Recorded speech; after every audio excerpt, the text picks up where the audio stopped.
both at home and abroad. So.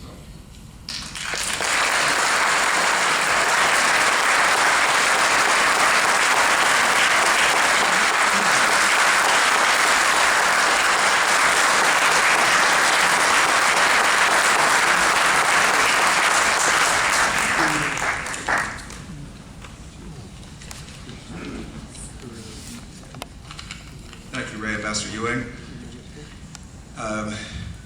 Director General Chacon and other colleagues. I'm very grateful to have my name included among those on this prestigious cup.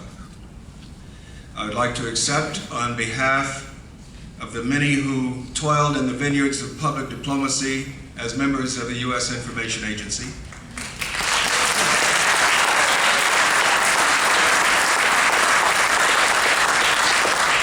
and those who do so today within the Department of State. When USIA was amalgamated into the department, our overwhelming concern from the USIA side was the protection of the function in a department that was not accustomed to placing a high priority on public diplomacy. Some worried that if the sacred budget for exchange programs and cultural programming were to be bundled in the same resource competition as traditional State Department requirements, it would be public diplomacy that would suffer. Others feared that the best of the public diplomacy officers would eventually gravitate to faster career tracks in other cones, political or economic particularly.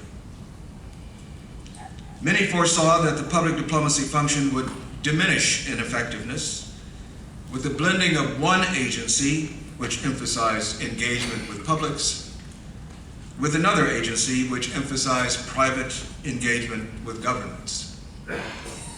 And from a broader perspective, the end of the Cold War seemed to signal a moment in history when competition against a single hegemonic adversary was at an end, and the need for a dedicated agency for public diplomacy was also at an end. However, we now realize that the Cold War simply evolved into new and more complex challenges and more frustrating challenges around the world. And America's vision has come under ever-increasing challenges. In recent years, I've had the opportunity to lead inspections of various missions in Europe and Latin America. And I've been positively impressed with the quality of the public diplomacy officers of today. They're bright and dedicated and hardworking. I've also found that officers in other cones have better learned to employ public diplomacy tools than was the case in the 32 years of my active service. This is good news indeed. But it is also true that the culture of public diplomacy professionals that was bred and cultivated in USIA has suffered. I confess that I am among the dinosaurs who have been left behind in the new battlefield of social media.